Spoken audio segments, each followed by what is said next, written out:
Hello everyone. तो बच्चों आज हम बात करेंगे टनल प्रॉब्लम्स के बारे में।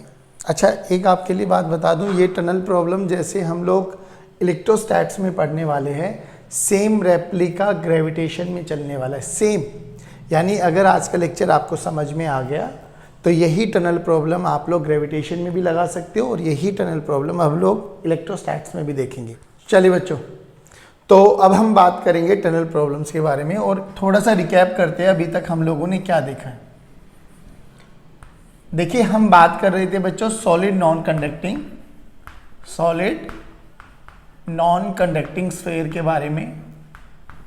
ठीक है बच्चों, अब सॉलिड नॉन कंडक्टिंग स्फीयर के बारे में जब हमने बात की तो हमने बोला कि भैया लेट से इस पे हमने this is a solid non conductor और इसका रेडियस आर है बच्चों, और इस पे डेंसिटी हमने यूनिफॉर्म डेंसिटी मानी हुई है। आपकी मर्जी है बच्चों, चार्ज मानना चाहे चार्ज मान लो, डेंसिटी की टर्म्स में मानना चाहे डेंसिटी की टर्म्स में मान लो, हमें तो दोनों ही रिजल्ट पता है। इनसाइड इलेक्ट्रिक फील्ड इनसाइड कितना होता है बच्चों, जल्दी जल्दी बोलेंगे। इलेक्ट्रिक फील्ड इनसाइड जो होता है और rho R vector by 3 epsilon naught होता है in terms of rho, and K Q R vector by R cube होता है इन टर्म्स ऑफ हमारे पास क्यू की टर्म्स में। डायरेक्शन किधर है, direction plays a very important role. अब ध्यान से सुनना, कहीं पर भी मैं पॉइंट असाइन कर दूं अंदर बच्चों तो डायरेक्शन हमेशा जो भी पोजीशन वेक्टर होगा ना उसके अलोंग होगा, जो भी पोजीशन वेक्टर होगा। अच्छा, अब इसके अंदर अगर मैं एक नेगेटिव चार्ज रख दूं तो बच्चों, अगर मैं एक नेगेटिव चार्ज रख दूं तो सर नेगेटिव चार्ज की टेंडेंसी होती है, नेगेटिव चार्ज की टेंडेंसी होती है opposite to the direction of electric field जाने की। तो ये माइनस क्यू चार्ज, इस पे फोर्स लगेगा इधर F this is equals to Q into E, F this is equals to Q into E opposite to the direction of electric field. Positive charge रख देंगे तो बच्चों, पॉजिटिव चार्ज रख देंगे तो along the direction of electric field जाएगा। एक चीज, दूसरी चीज, अगर हमारे पास E कांस्टेंट आ जाए, अगर हमारे पास E कांस्टेंट आ जाए, E कांस्टेंट आ जाए तो किसी भी पार्टिकल पे लगने वाला फोर्स Q इंटू ई होता है, तो वो भी फोर्स भी कांस्टेंट हो जाएगा बच्चों। और अगर फोर्स भी कांस्टेंट हो गया तो हम कह सकते हैं कि हमारी एक्सेलेरेशन भी कांस्टेंट हो जाएगी बच्चों। और अगर एक्सेलेरेशन कांस्टेंट है, अगर एक्सेलेरेशन कांस्टेंट है तो पार्टिकल के पास, अगर एक्सेलेरेशन कांस्टेंट है तो पार्टिकल के पास दो ही पाथ पॉसिबल हो सकते हैं बच्चों, one is straight line, one is straight line and one is parabola. याद करो, आप लोगों को बताया था स्ट्रेट लाइन कब होगा, जब हम उसको इनिशियली रेस्ट पर छोड़ेंगे, यानी पार्टिकल की इनिशियल वेलोसिटी 0, या acceleration and velocity are parallel to each other, या acceleration and velocity are anti parallel to each other. तो इन तीनों केसेस में तो पार्टिकल स्ट्रेट लाइन में जाएगा, बाकी रेस्ट ऑफ द केसेस में पार्टिकल पैराबोला करने वाला है। चलिए, अब ये सब चीजें क्यों बता रहा हूं, रीजन समझते हैं। कल हम लोगों ने कैविटी वाली प्रॉब्लम्स पढ़ी थी बच्चों। कैविटी वाली प्रॉब्लम्स में एक न्यूमेरिकल करते हैं हम। कैविटी में हमने देखा था कि अगर एक केस देखा था, लेट्स से इसका रेडियस 4r था और ये यहां से हमने एक कैविटी निकाली जिसका रेडियस r मान लिया हम लोगों ने बच्चों, ठीक है ना। और इस वाले सेंटर और इस वाले centre, let's say this is O1 this is O2, दोनों के सेंटर के बीच का दूरी हम लोगों ने L वेक्टर मान लिया बच्चों, दिस इज L वेक्टर। और हमसे बोला गया इस P पॉइंट पर इलेक्ट्रिक फील्ड कितना है, तो हमें ये इलेक्ट्रिक फील्ड आता है निकालना बच्चों। बताइए कितना आया था, तो electric field at P point आया था हमारे पास रो बाय, अगर इसकी डेंसिटी रो है, rho by 3 epsilon naught into L vector, rho by 3 epsilon naught into L vector, यानी इलेक्ट्रिक फील्ड यूनिफॉर्म था, L वेक्टर की डायरेक्शन के अलोंग था, L वेक्टर की डायरेक्शन के अलोंग। अब एक न्यूमेरिकल देखते हैं, न्यूमेरिकल देखते हैं बच्चों। इस पे हमसे बोला गया, आराम से सुना बच्चों और जवाब देना, ओलंपियाड का क्वेश्चन है ये।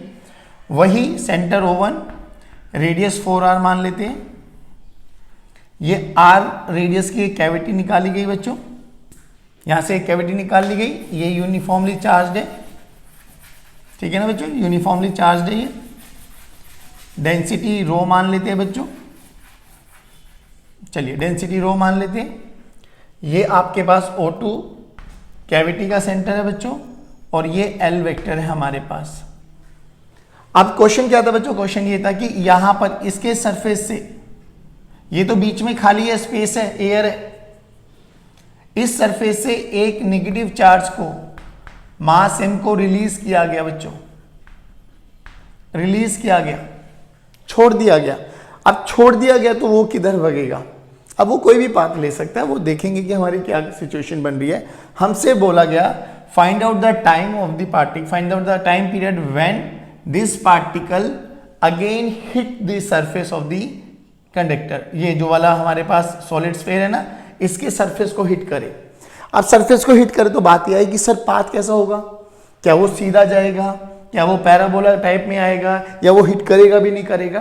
तो सिंपल सी बात देखो, अब इस पार्टिकल पर बच्चों फोर्स कौन लगाएगा?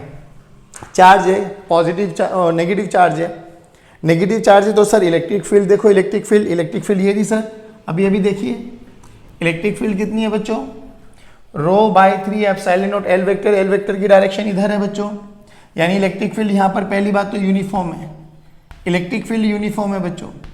पार्टिकल रेस्ट पर है, पार्टिकल रेस्ट पर है, इलेक्ट्रिक फील्ड यूनिफॉर्म है, इलेक्ट्रिक फील्ड यूनिफॉर्म है तो फोर्स भी यूनिफॉर्म है, कांस्टेंट है, एक्सेलरेशन कांस्टेंट है, पार्टिकल की इनिशियल वेलोसिटी 0 है, यानी पार्टिकल एक स्ट्रेट पाथ में आने वाला है। अब ये पार्टिकल जो कि इलेक्ट्रॉन है बच्चों हमारे पास, तो ये opposite to the direction of electric field आएगा, यानी ये इस डायरेक्शन में आने वाला है, इस डायरेक्शन में आने वाला, ध्यान से सुनना, यानी बीच में कहीं नहीं टकराएगा, यहां पर आगे टकराएगा। तो हमें ये टाइम पीरियड निकालना है, हमें ये टाइम पीरियड निकालना है, दैट्स इट।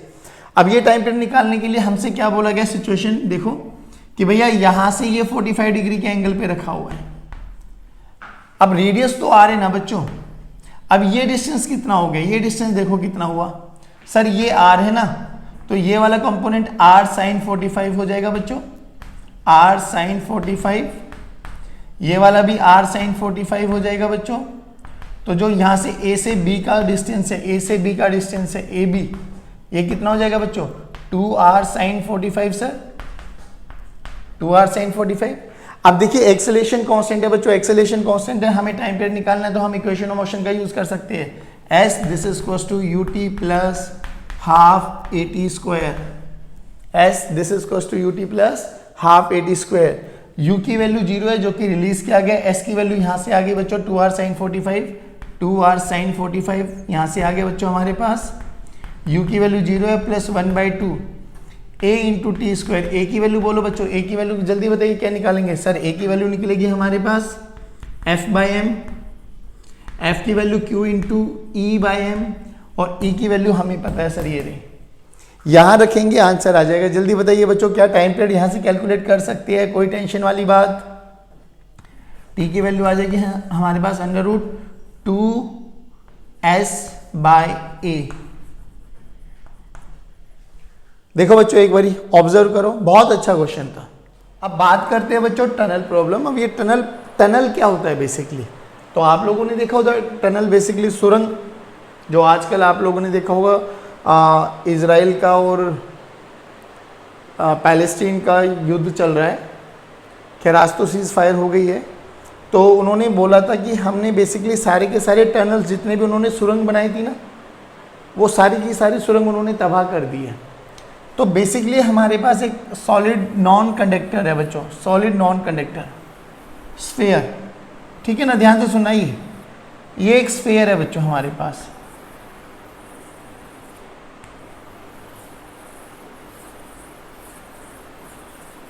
इधर देखो ऐसे समहाउ ये कुछ कुछ अर्थ के जैसा भी है, तो इसलिए मैंने बोला था कि जो फॉर्मूले आप यहां पढ़ने वाले हो ना, डिट्टो एप्लीकेशन है ग्रेविटेशन में। अब इसका ये सेंटर है बच्चों, डेंसिटी रो है, चार्ज क्यू है, जिस भी टर्म्स में आंसर निकालना चाहो निकाल लेना, हमें कोई टेंशन नहीं है। ये रेडियस आर है बच्चों, तो अंदर इलेक्ट्रिक फील्ड का formula E vector this is equals to rho R vector by 3 epsilon naught होता है। ध्यान से सुनना बच्चों। चलिए अब क्या करें सर, सिंपल सी बात है, हमने क्या किया, हमने एक ना टनल कर दिया बच्चों यहाँ पर, जो ये ओपनिंग दिखाई दे रही है आपको, दिस इज अ टनल, ठीक है ना, बहुत पतला सा, बस दिखाने के लिए आपको मोटा सा बनाया है, बहुत पतला सा टनल कर दिया हम लोगों ने यहाँ पर। टनल ये बेसिकली यहाँ पर मासलेस चलेगा एंड फ्रिक्शनलेस है, there is no friction at all. अब इस टनल पे थोड़ा एनालाइज करते हैं। यहाँ पर इलेक्ट्रिक फील्ड सेंटर पर कितना है सर? सेंटर पर आर वेक्टर की वैल्यू 0 हो जाएगी, तो इलेक्ट्रिक फील्ड सेंटर पे कितना है बच्चों? 0। इलेक्ट्रिक फील्ड का मैग्नीट्यूड बोल देते हैं हम 0। अगर यहाँ पर कोई भी एक चार्ज क्यू को रखता हूँ मैं, charge Q, positive charge Q रखूँ, नेगेटिव चार्ज क्यू रखूँ, पहले बताओ ये पॉजिटिव चार्ज या नेगेटिव चार्ज यहाँ पर रेस्ट पर है या नहीं है? बिल्कुल होगा सर। भाई चार्ज क्यू है, मास m है, इलेक्ट्रिक फील्ड तो 0 है। अगर इस पे mg लगेगा तो नॉर्मल रिएक्शन भी लगाएगा, तो mg नॉर्मल रिएक्शन को बैलेंस कर चुका होगा, तो कोई टेंशन वाली बात नहीं है। फोर्स सब के सब फोर्स इक्वलाइज्ड है। इलेक्ट्रिक फील्ड का फोर्स सेंटर पे 0 है, नीचे mg लगेगा तो बेसिकली क्या होगा बच्चों? mg लगेगा तो इस पे क्या होगा? नॉर्मल रिएक्शन आएगा, तो वो भी न्यूट्रलाइज कर देगा, यानी एफ नेट 0 है सेंटर पे। इस पॉइंट का नाम C डाल दो, F net this is equal to 0। अब बात ये आती है, अगर ये इक्विलिब्रियम है तो कैसा इक्विलिब्रियम है? स्टेबल है, अनस्टेबल है? तो उसके लिए हम क्या करते थे? उसके लिए हम पार्टिकल को हल्का सा डिस्प्लेस करके देखते थे, हल्का सा, बहुत स्लाइटली डिस्प्लेस, छोटा सा डिस्प्लेसमेंट कराते थे हम लोग x।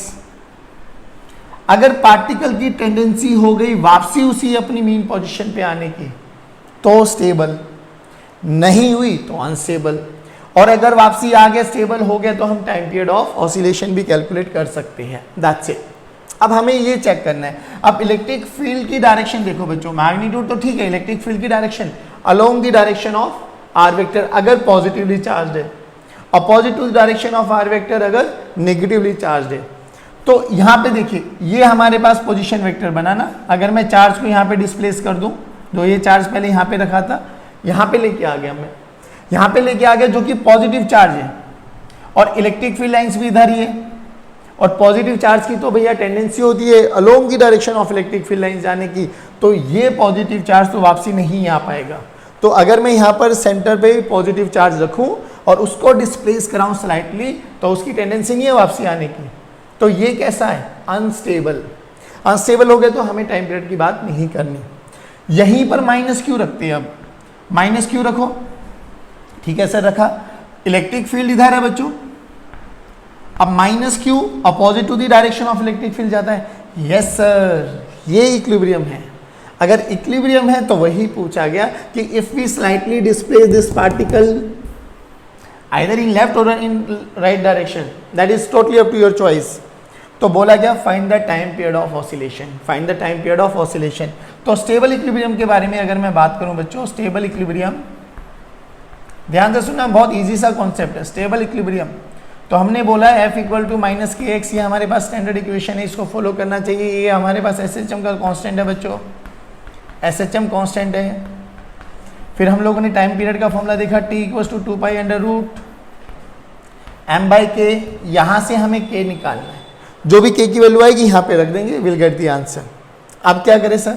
सेम वही क्वेश्चन करते हैं बच्चों कि ये हमारे पास एक नॉन कंडक्टिंग सॉलिड स्फीयर, हमने एक टनल कर दिया बच्चों, ये सेंटर था बच्चों, यहाँ से x पे जाके हमने इस पार्टिकल को हल्का सा स्लाइटली डिस्प्लेस कर दिया, नेगेटिव क्यू चार्ज मास है।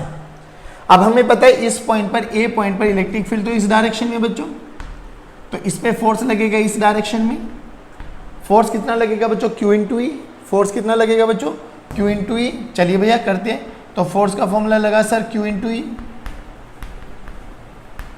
अब E यहाँ पर देखो, E का फॉर्मूला ये रहा। R कहाँ से है बच्चों? सेंटर से। ये दूरी कितनी है? x। तो E का फॉर्मूला देखो A पर, E एट A। मैग्नीट्यूड के बारे में बात कर लूँ बच्चों, rho by 3 epsilon naught into x, rho by 3 epsilon naught into x. तो फोर्स कितना लगा बच्चों? फोर्स अपोजिट डायरेक्शन में लगेगा, तो नेगेटिव। नेगेटिव क्यों? समझ में आया? इलेक्ट्रिक फील्ड इधर है, फोर्स इधर लग रहा है, तो नेगेटिव साइन। तो Q एज इट इज चलेगा बच्चों, E की value rho x by 3 epsilon naught. ध्यान से देखो, कंपेयर करो, F माइनस x, बाकी जो ये था कि K, यहाँ पर क्या आ गया बच्चों? तो K की वैल्यू आ गई यहाँ पे Q rho by 3 epsilon naught, जो कि SHM की कंडीशन को सेटिस्फाई कर गया है। तो टाइम पीरियड निकाल दो। अब टाइम पीरियड क्या आ गया बच्चों? T this is equal to 2 pi under root of M, M तो एम है बच्चों, के की वैल्यू देखो क्यू रो 3 एप्सिलॉन नॉट। जल्दी बताओ बच्चों टाइम पीरियड आया निकालना, और ये टाइम पीरियड मैं ऊपर लिख देता हूँ, T this is equal to 2 pi under root M 3 epsilon naught Q into rho. ये टाइम पीरियड अभी याद रखना। अभी केस क्या था, हमने जो टनल किया है ना बच्चों, टनल भी बिल्कुल सेंटर से पास करते हुए किया है। अब चाहे आप ऐसे करो, ऐसे करो, ऐसे करो, ऐसे करो, कैसे भी शेप में करो, यू विल रियलाइज कि टाइम पीरियड यही आता है। ठीक है, चलिए अब हम सेंटर से ना करके हम किसी भी दूसरे पॉइंट के लोंग करके देखते हैं, फिर चेक करते हैं कि क्या टाइम पीरियड चेंज आता है या सेम आता है। चलिए ये बताइए समझ में आया आपको। अब इसका सेकेंड वेरिएशन देखो, वही हमारे पास solid non conducting sphere, centre radius r. अब जो मैंने टनल है ना वो ऐसे कर दिया बच्चों, ये सीकेंट होता है, और ये सेंटर से ये वाला पॉइंट r/2 दूरी पर है। ध्यान रखना बच्चों, r/2 दूरी पर, यानी इलेक्ट्रिक फील्ड का फॉर्मूला देखो, इलेक्ट्रिक फील्ड का फॉर्मूला क्या होता है, जल्दी जल्दी जल्दी बोले सर क्या होता है इलेक्ट्रिक फील्ड का formula, rho r vector by 3 epsilon naught. अब यहां पर इलेक्ट्रिक फील्ड किधर, अगर इसको मैं पॉजिटिव डेंसिटी मान लूं तो यहां पर इलेक्ट्रिक फील्ड किधर बच्चों, इलेक्ट्रिक फील्ड रेडियली आउटवर्ड है सर, ऐसे जाएगी इलेक्ट्रिक फील्ड। ध्यान से सुन लेना बच्चों, इलेक्ट्रिक फील्ड रेडियली आउटवर्ड ऊपर की डायरेक्शन में। अगर यहाँ पे नेगेटिव चार्ज रखूँ, वही चार्ज क्यू मास एम, इस पे फोर्स किधर लगेगा, फोर्स किधर लगेगा, फोर्स डाउनवर्ड डायरेक्शन में लगेगा सर, एफ। ठीक है, इक्विलिब्रियम है, हाँ, क्योंकि नॉर्मल वगैरह लग के इसको बैलेंस कर देंगे। अब फिर वही क्वेश्चन कि सर अगर हम इसको डिस्प्लेस कराए x, तो बताइए ये कैसा इक्विलिब्रियम है, स्टेबल या अनस्टेबल। अब थोड़ा डायग्राम को ध्यान से देखना, थोड़ा बड़ा बनाता हूं, आराम से सुनना बच्चों। ये इतना बड़ा नहीं होता बट दिखाने के लिए बना दिया है। सेंटर सी, यहां पर था ये वाला पॉइंट, अब मैं इसको x लेके चला गया, x डिस्प्लेस करा दिया, यहां पर आ गया ये -q मास m। तो अब फोर्स किधर लगा बच्चों, फोर्स लगेगा सर, देखिए ये तो पोजीशन वेक्टर बनाना बच्चों, ये मैंने r मान लिया, ये दूरी r/2 है प्यारे बच्चों, ये मैंने x किया, इनिशियली यहाँ पे था a पॉइंट पर, अब मैं b पॉइंट पर लेके चला गया, तो इलेक्ट्रिक फील्ड b पॉइंट पर इधर है, इधर जो कि नेगेटिव चार्ज है वो इस पे इधर लगाएगा फोर्स, इधर फोर्स इधर लगा। अब फोर्स कितना सर, q इंटू ई, फोर्स कितना q इंटू ई, फोर्स कितना बच्चों q इंटू ई। अच्छा चलिए E कितना, E एट B पॉइंट के बारे में बात करेंगे अब हम लोग। E एट B पे देखो sir, rho by 3 epsilon naught. अब ये वाला r वेक्टर ना, ये वाला r, तो r opposite to direction of r है तो माइनस ही लगा दो। रखो यहाँ पे फोर्स का फॉर्मूला देखो, फोर्स का फॉर्मूला कितना आ गया, -q rho r by 3 epsilon naught. ये फोर्स आया बच्चों, लेकिन क्या ये वाला फोर्स इसको लेके जाएगा, नहीं सर, ये फोर्स तो इस डायरेक्शन में लग रहा है बच्चों। मान लो ये एंगल थीटा है, लेट्स से ये एंगल थीटा है, तो इस फोर्स का कौन सा कंपोनेंट इस वाले पार्टिकल को वापसी इधर लेके जाएगा। सर फोर्स के दो कंपोनेंट होते हैं, ए वाला cos थीटा हो गया, ए वाला अगर हम बात करें तो ये वाला कौन सा हो जाएगा बच्चों, ये थीटा, तो ये थीटा, तो ये cos थीटा हो जाएगा f, और ये कौन सा हो जाएगा बच्चों, f sin थीटा। तो बेसिकली इस वाले फोर्स को, इस वाले चार्ज को ये वाला f sin थीटा लेके जाएगा बच्चों, f sin theta, f sin theta इसको डिस्प्लेस कराएगा। चलिए अब स्टार्ट करते हैं बच्चों। तो हमारे पास जो f नेट आया that is f sin theta. f कितना है, f तो ये रहा, तो this is -q into rho by 3 epsilon naught into r sine of theta. अब ध्यान से देखो, ये वाला triangle ABC, in triangle BAC, यहां से आप लोग साइन थीटा की वैल्यू निकालिए बच्चों। साइन थीटा क्या आ जाएगा बच्चों, साइन थीटा होता है परपेंडिकुलर बाय हाइपोटेन्यूज। अगर इस वाले राइट एंगल ट्राइंगल को बना दूं मैं, ध्यान से देखो बच्चों, ये r/2, ये r, ये x, ये थीटा, ये 90 डिग्री, तो साइन थीटा की वैल्यू क्या बन गई बच्चों, x/r। साइन थीटा की वैल्यू क्या बन गई बच्चों, x/r। पुट करो तो एफ नेट कितना हुआ बच्चों, minus of q rho r x/3 epsilon naught into r will cancel out. तो यहां से k की वैल्यू कंपेयर करो बच्चों, k की वैल्यू अभी कितनी आई, q rho by 3 epsilon naught, q rho by 3 epsilon naught. Time period निकालो बच्चों, टाइम पीरियड का फॉर्मूला बच्चों 2 pi under root m by K, 2 pi under root m, k की वैल्यू रखो बच्चों, q रो 3 एप्सिलॉन नॉट। देखो compare करो बच्चों, ये वाला रिजल्ट और ये वाला रिजल्ट कंपेयर करो, 2 पाई m 3 epsilon not, m 3 epsilon naught, q into row, same answer आता है। यानी मोरल ऑफ द स्टोरी क्या कहता है, मोरल ऑफ द स्टोरी ये है कि आप चाहे इसमें जो टनल है वो ऐसे करो, सेंटर के अलोंग करो, ऐसे करो, कहीं पर भी करो, अल्टीमेटली आपके पास जो टाइम पीरियड आएगा वो क्या आएगा, यही आता है बच्चों। सेम ऐसे ही आप लोगों ने अर्थ में भी करने हैं बच्चों। अर्थ में याद करो, अगर याद है तो आप लोगों ने ग्रेविटेशन में देखा था, जिसका टाइम पीरियड 84.6 मिनट आया था, 84.6 मिनट आया था।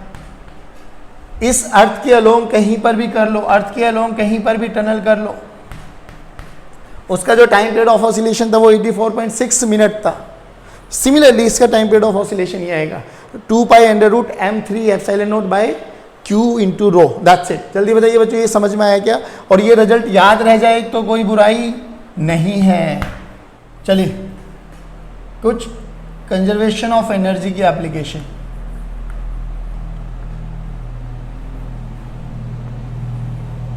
और कंजर्वेशन ऑफ एनर्जी क्या कहती है बच्चों, U initial plus K initial must be equal to U final plus K final. और U कितना होता है बच्चों, Q इंटू V। Q जो भी चार्ज को रख रहे हो उसके अक्रॉस जो भी पोटेंशियल है। और दूसरा क्या था बच्चों, काइनेटिक एनर्जी का फॉर्मूला होता है 1/2 m इंटू वी स्क्वायर। यहाँ पे V पोटेंशियल डिफरेंस है, यहाँ पर V वेलोसिटी है बच्चों, ध्यान रखना, या स्पीड है, वट एवर जो भी कहना है, this is potential difference.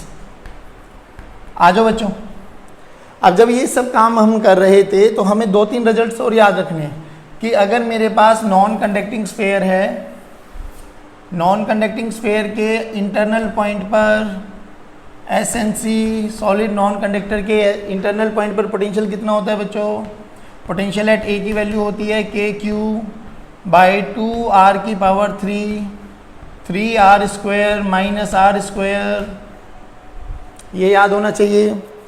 Centre पे याद कर लो, C पर सेंटर पे मैक्सिमम होता था 3KQ/2r। सरफेस पर हमारे पास KQ/r होता था बच्चों, अगर इसका रेडियस r मानूं।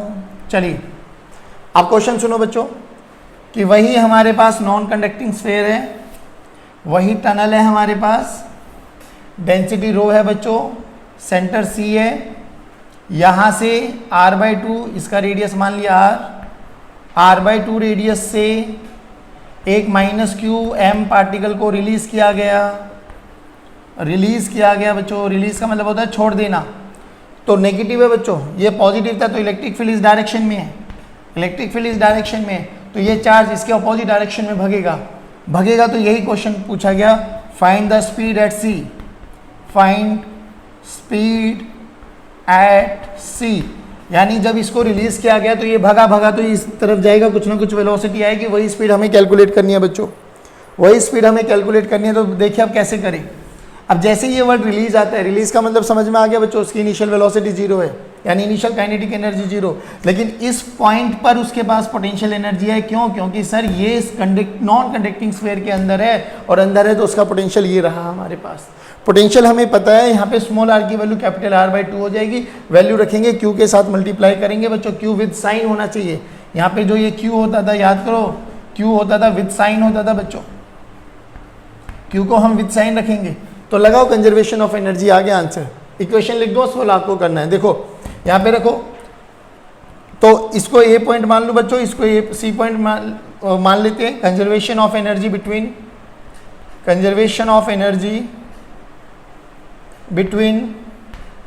ए एंड सी। देखो कैसे करना है, ए पर पोटेंशियल वो रहा बच्चों, तो minus q into V A plus 0, this is equal to C का पोटेंशियल ये रहा बच्चों, minus q into V C plus half m v square. Reality में ये क्या है बच्चों, U initial plus K initial, U final plus K final, that's it. अब देखो माइनस क्यू, जल्दी बोलो, वी ए का पोटेंशियल देखो बच्चों, वी ए की वैल्यू के capital Q 2r cube 3r square. बच्चों सेंटर से कितनी दूरी पर है, सेंटर से r/2 दूरी पर है, तो यहाँ r²/4 हो जाएगा बच्चों, r²/4 हो जाएगा, प्लस काइनेटिक एनर्जी इनिशियल 0 है बच्चों। यू फाइनल देखो, सेंटर पे पोटेंशियल ये रहा बच्चों, चार्ज माइनस क्यू है, इंटू 3kq/2r प्लस 1/2 mv²। हमसे v पूछा गया, बाकी देखिए सारे पैरामीटर्स हमें गिवन है, इजीली सॉल्व करेंगे, will find out, will get the answer. जल्दी बताइए बच्चों, क्या ऐसे टाइप के क्वेश्चंस कर सकते हो? देखो बच्चों, इस क्वेश्चन को करने की एक और अप्रोच, बहुत सिंपल सी बात है। ये तो समझ में आ गया कि जैसे ही हम लोगों ने इसको यहाँ पर छोड़ा, ये यहाँ पर जाएगा, फिर इलेक्ट्रिक फील्ड इस डायरेक्शन में यहाँ पर है, तो नेगेटिव चार्ज जैसे आएगा तो उसके बाद स्पीड तो होगी, धीरे धीरे वो डीएक्सेलेट करेगा, फिर ऐसे ऐसे टू एंड फ्रो करेगा, यानी वो एक एसएचएम परफॉर्म करने वाला है। और उस एसएचएम का एम्पलीट्यूड कितना है, r/2। तो एम्पलीट्यूड ऑफ एसएचएम कितना हो गया बच्चों, r/2। याद करो सेंटर पॉइंट पर मैक्सिमम वेलोसिटी होती है बच्चों a इंटू ओमेगा, तो वही तो पूछे इन्होंने। तो वेलोसिटी एट सेंटर में डायरेक्ट भी लिख सकता हूँ a ओमेगा, a की वैल्यू तो r/2 होगी, बट ओमेगा कैसे है, ओमेगा के लिए अभी अभी आप लोगों को बताया था कि ये याद रखना, t = 2π √m3ε0 q इंटू रो, m3ε0 q इंटू रो। ये टाइम पीरियड आ गया, तो बच्चों ओमेगा क्या होता है, बच्चों t/2π/2π/t ओमेगा होता है ना, 2π/t ओमेगा होता है ना। तो ओमेगा की वैल्यू क्या हो जाएगी, हाँ 2π/t ओमेगा हो गया। बस यहाँ से देखो, यहाँ से t की वैल्यू रख दो, ये रहा t की वैल्यू, यहाँ पे रख दो ओमेगा, a की वैल्यू r/2, फाइंड आउट करो, आंसर वही आ जाएगा। जल्दी बताओ बच्चों, क्या ये शॉर्ट ट्रिक भी आ गई समझ में? चलिए बच्चों, तो हमने बोला कि हमारे पास अभी भी एक एसएनसी है, एसएनसी बोले तो solid non conducting sphere. Centre, यहाँ पर हमने एक टनल किया, यहाँ ये बी पॉइंट, ये दूरी r/2, रो है, सॉलिड है बच्चों, सॉलिड। चलो, this is a point, this is D point. यहां से हमने चार्ज q मास m, देखो पहली बात तो चार्ज पॉजिटिव चार्ज है, अब इस केस में पॉजिटिव चार्ज है। अच्छा, इस पॉइंट पर इलेक्ट्रिक फील्ड किधर है सर, रेडियली आउटवर्ड ऐसे, बाकी किसी भी पॉइंट पर इलेक्ट्रिक फील्ड ऐसे आएगी। यानी अगर मैं नॉर्मलाइज करूं तो इलेक्ट्रिक फील्ड के दो कंपोनेंट कर सकता हूं बच्चों, ये थीटा, तो ये थीटा, ये थीटा, तो ये थीटा हमारे पास, तो इलेक्ट्रिक फील्ड के दो कंपोनेंट हो जाएंगे, एक इधर E, बेसिकली इसको हम बोल सकते हैं कॉस ऑफ थीटा वाला कंपोनेंट, और एक इधर E साइन थीटा। आराम से समझना। सिमिलरली इधर भी देखो, अगर यहाँ पर थीटा से लेके जाऊं तो फिर इलेक्ट्रिक फील्ड के दो कंपोनेंट करेंगे बच्चों, थीटा, तो ये थीटा, तो फिर E के दो कंपोनेंट, E का ये परपेंडिकुलर कंपोनेंट हो जाएगा E cos थीटा, और ये हॉरिजॉन्टल कंपोनेंट हो जाएगा E sin थीटा। ध्यान से सुनना, देखिए इस वाली लाइन को छोड़ के बाकी चाहे राइट में जाओ चाहे लेफ्ट में जाओ, इलेक्ट्रिक फील्ड का कंपोनेंट आ रहा है, इधर राइट की डायरेक्शन में आ रहा है, इधर लेफ्ट की डायरेक्शन में आ रहा है। ध्यान से सुनना बच्चों, इधर राइट की डायरेक्शन में आ रहा है, इधर लेफ्ट की डायरेक्शन में आ रहा है। यानी अगर मैं पॉजिटिव चार्ज को छोड़ूं, पॉजिटिव चार्ज को मैं रिलीज करूं, तो वो अंदर तो नहीं भगने वाला, वो तो इलेक्ट्रिक फील्ड की लाइन की डायरेक्शन में भग जाएगा। हाँ, नेगेटिव चार्ज हो जाता तो वो दौड़ जाता। अब सुनो क्वेश्चन क्या है, तो ये तो समझ में आ गई, अपने आप तो नहीं भगने वाला। तो हमने इसको यहां पर वेलोसिटी दी v, कितनी वेलोसिटी से इसको फेंकूं कि ये इस पॉइंट पर पहुंच जाए। Find out the velocity, minimum velocity required to project a particle from point A to point D. This is the question. अब क्वेश्चन का तुम लॉजिक समझो, मैं क्यों समझा रहा हूं कि ये दोनों का कंपोनेंट है। देखिए, अब कंजर्वेशन ऑफ एनर्जी तो लगानी है, लेकिन कंजर्वेशन ऑफ एनर्जी लगाए तो लगाए कहां तक? बात आती है ए से डी लगाए या ए से बी, ये दिस इज बी पॉइंट, ए से बी लगाए, बाकी अपने आप हो जाएगा वो काम। देखो अब हमारा मेन मोटो क्या है भाई, इलेक्ट्रिक फील्ड यहां से यहां इस डायरेक्शन में है। देखो जैसे ही हम इस वाली लाइन के अलोंग चलेंगे, इलेक्ट्रिक फील्ड का कंपोनेंट इस डायरेक्शन में आ जाएगा, और जैसे ही इस वाले पॉइंट को क्रॉस करेंगे, इलेक्ट्रिक फील्ड का कंपोनेंट इस डायरेक्शन में आ जाएगा। और जो कि ये पॉजिटिव चार्ज है, पॉजिटिव चार्ज की टेंडेंसी क्या है? पॉजिटिव चार्ज की टेंडेंसी क्या है सर? ये तो along the direction of electric field जाएगा। यानी हमारा मेन मोटो क्या है, हमें केवल और केवल इतना कार्य करना है कि वो यहां से यहां तक पहुंच जाए, क्योंकि यहां से यहां तक पहुंचना ही कठिन है उसके लिए। लेकिन जैसे वो यहां पर पहुंच जाएगा, फिर तो इलेक्ट्रिक फील्ड अपना काम करेगी और वो पहुंचा देगी। तो basically this is the only concept जो आपको पढ़ाना था। तो हमने क्या बात करी? हमने बात करी कि हमें कंजर्वेशन ऑफ एनर्जी कहां से कहां लगाए, ए से डी या ए से बी? सर ए से बी लगाओ ना, बाकी तो सारा काम इलेक्ट्रिक फील्ड अपने आप कर देगी, हमें ज़्यादा एनर्जी खर्च करने की ज़रूरत नहीं है। तो बस इतनी स्पीड दे दो, इतनी स्पीड दे दो कि वो बस यहाँ पहुँच जाए, यहाँ पहुँच जाए। चलिए, तो apply conservation of energy, apply conservation of energy, apply conservation of energy from A to B, from A to B. तो वही u initial plus k initial, u final plus k final. ध्यान से देख बच्चों, u इनिशियल सरफेस पे है, surface पे potential ये होता है बच्चों, चार्ज q है, तो q into k Q by r, q into k Q by r, total charge of this sphere, plus initially इसको प्रोजेक्ट किया है विद सम स्पीड, तो having some speed mv square kinetic energy. Final potential ये देखो, centre से r/2 दूरी पर है, दिस डिस्टेंस इज r/2 बच्चों। तो पोटेंशियल का फॉर्मूला ये लगाओ, पोटेंशियल एट b कितना बन जाएगा? b इनसाइड है, इनसाइड सेंटर से r/2 दूरी पर है वही, तो q into potential at b plus k final. k final तो हमारी यहाँ पर आगे बेशक पार्टिकल रुक जाए, क्योंकि हमें तो इतना ही प्रोजेक्ट करना है कि वो यहाँ पे जाके रुक जाए, भाई यहाँ तक पहुँच जाए, यहाँ पे आते ही एनर्जी जीरो हो जाए, पोटेंशियल एनर्जी मतलब काइनेटिक एनर्जी, भले ही स्पीड जीरो हो जाए, बाकी तो वो सारा काम अपने आप इलेक्ट्रिक फील्ड कर देगी। चलिए, तो फाइनल काइनेटिक एनर्जी जीरो। अब पोटेंशियल एट बी कैसे निकालूं बच्चों? पोटेंशियल एट बी का फॉर्मूला देखिए, वही वाला फॉर्मूला है बच्चों, K Q by 2r Q 3r square minus R square by 4। ये वाली वैल्यू यहाँ पे रखो, v निकालना है, v निकल जाएगा। जल्दी बताइए बच्चों, क्या ये ऐसे वेरिएशंस के न्यूमेरिकल्स हम कर सकते हैं? This is all about your tunnel problems. जल्दी बताइए, क्या लेक्चर समझ में आया आज? चलिए बच्चों, आज की कक्षा को यहीं समाप्त करते हैं। जय हिंद, जय Bharat. Have a good day, God bless you.